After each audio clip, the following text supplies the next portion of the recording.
오늘 황희찬 선수가 정말 오랜만에 선발로 출장한 경기였거든요. 이제 기록을 살펴보니까 8월 13일 리그 2라운드 이후에 약 3개월 만에 선발로 출장한 경기였어요. 이제 그러다 보니까 황희찬 선수가 아주 의욕적으로 전방 압박도 하고 열심히 이제 뛰었는데, 이게 사실은 울버햄튼이 로페테기 감독이 선임이 되긴 했지만 로페테기 감독이 월드컵이 끝난 이후부터 팀을 이끌기로 되어 있거든요. 그러다 보니까 지금 사실상 울버햄튼은 감독이 없는 상황이에요. 그래서 오늘 경기를 보면 울버햄튼이 조직력이 사실상 없는 수준의 플레이를 보여줄 때가 많았습니다. 그래서 오늘 경기에서 안타까웠던 장면이 뭐냐면 황희찬이 전방 압박을 굉장히 열심히 했거든요. 의욕적으로. 근데 황희찬이 전방 압박을 할 때 혼자서 달려나갈 때가 많았습니다.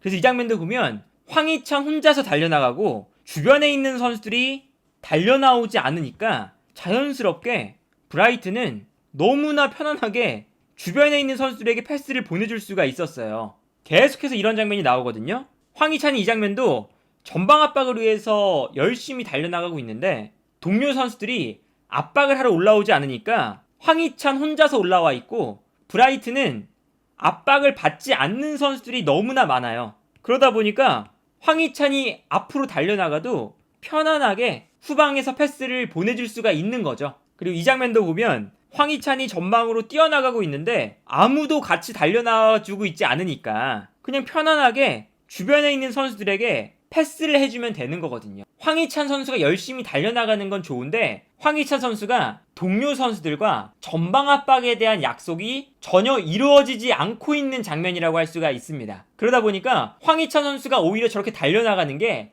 팀에게 그렇게 좋지는 않아요.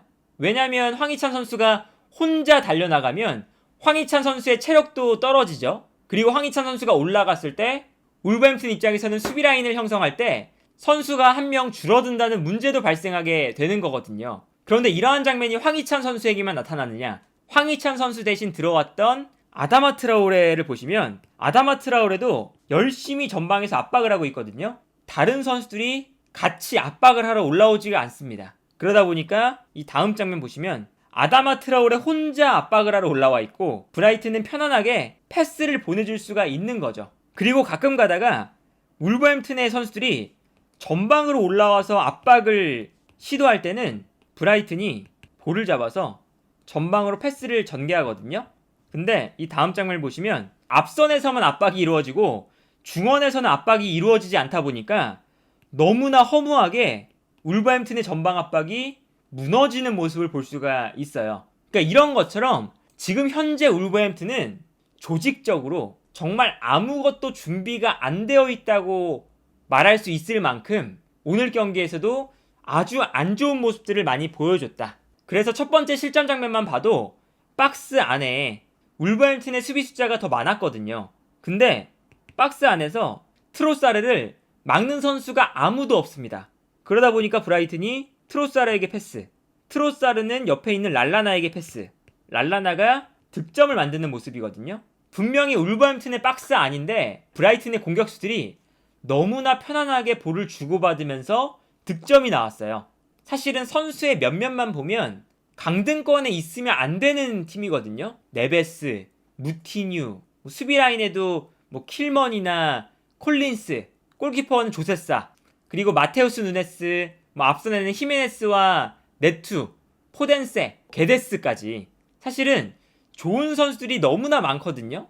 울버햄튼이 이렇게 좋은 선수들을 가지고 강등권에 위치한 건 그만큼 팀적으로 전혀 준비가 되어 있지 않다라고 할 수가 있겠고, 그런데 오늘 경기에서 울버햄튼이 선제골을 실점했음에도 불구하고 게데스가 거의 혼자서 단독 플레이를 통해서 득점을 만들기도 했고요. 그리고 브라이튼의 덩크가 실수를 하면서 울버햄튼이 페널티킥을 통해서 득점을 만들기도 했었죠. 경기력은 분명 안 좋았는데 전반전에 역전을 이뤄냈거든요. 그래서 사실 오늘 경기 황희찬 선수에게 뭔가 아주 적합한 상황이 형성되어 있었어요. 울버햄튼이 역전을 하다 보니까 브라이튼이 공격적으로 올라올 때 수비를 단단하게 만들었다가 울버햄튼이 수비한 이후에 황희찬에게 패스, 이게 거의 유일한 공격 패턴이었거든요. 이런 장면이 계속 나왔죠. 울버햄튼이 수비를 성공한 이후에 앞으로 패스를 보내주고, 그리고 앞에서 황희찬이 달려나가면서 후방에서 넘어오는 패스를 받아준다. 그리고 여기서 황희찬 선수가 가장 잘하는 공간으로 침투해 들어가면서 저돌적인 모습을 보여주는 플레이가 자주 나왔었습니다.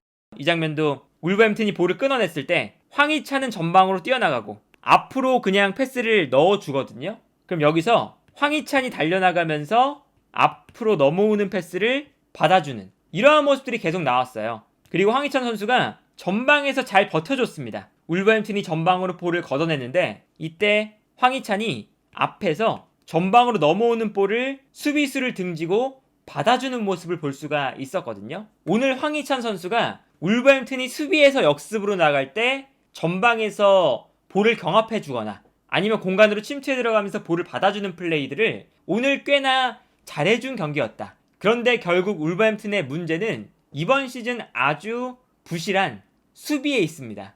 특히나 오늘 경기에서 세메두가 최악의 플레이를 보여줬는데 두 번째 골을 실점할 때도 랄라나가 돌파를 해 들어올 동안 울버햄튼의 수비수들이 1차적으로 아무도 랄라나를 압박하지 않는다는 게 문제였고, 여기서 랄라나가 크로스를 올렸을 때 미토마와 세메두가 공중볼 싸움을 하거든요.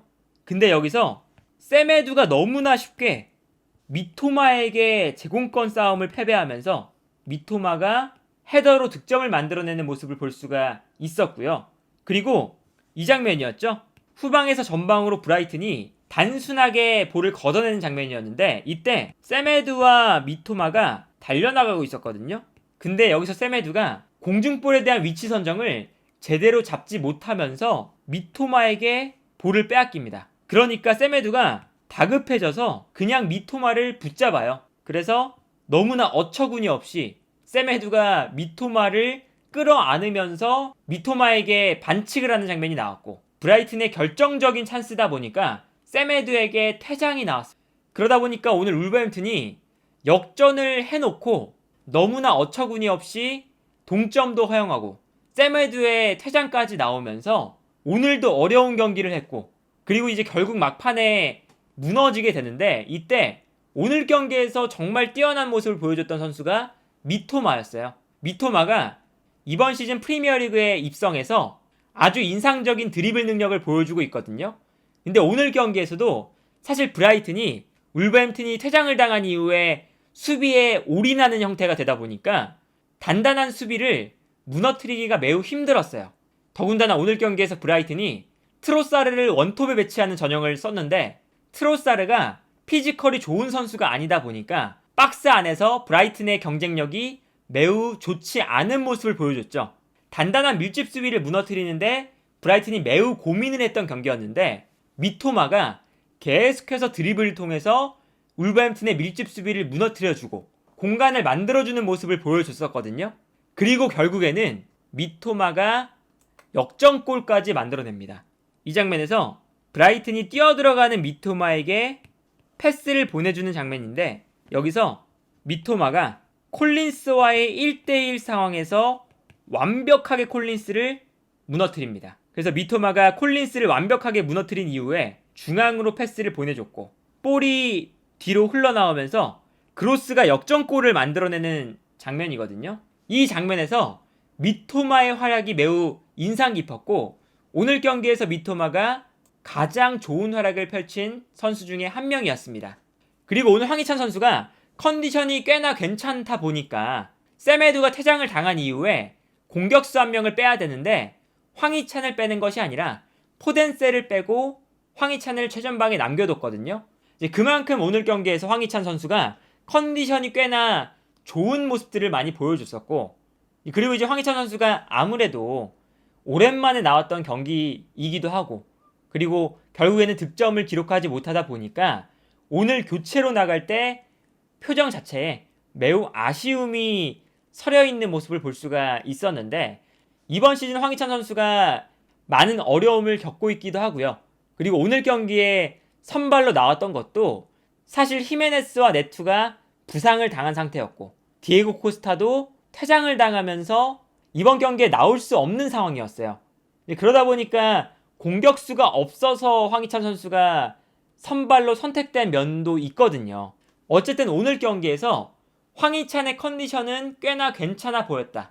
그런데 이제 당분간 히메네스나 네투가 부상 중이기 때문에 월드컵 브레이크 전까지는 황희찬 선수가 선발로 나올 가능성이 매우 높거든요. 그렇기 때문에 황희찬 선수가 월드컵 브레이크 전까지 선발로 나오면서 좋은 활약을 펼칠 수만 있다면, 특히나 월드컵 브레이크 마지막 경기가 아스날전인데 이 경기에 울버햄튼의 새로운 감독으로 부임할 로페테기가 이 경기를 보러 오지 않을까 하는 소식들이 있거든요. 이제 그러다 보니까 황희찬 선수가 분명히 좋은 모습을 보여주면 로페테기 감독의 눈에 들 수가 있고, 그러다 보면 후반기에 황희찬 선수가 주전으로 자리 잡을 수 있는 기회도 분명히 찾아올 수가 있어요. 그렇기 때문에 당분간 황희찬 선수에게 찾아오는 기회들을 황희찬 선수가 잘 살려서 주전으로 자리를 잡을 수 있다면 참 좋겠다.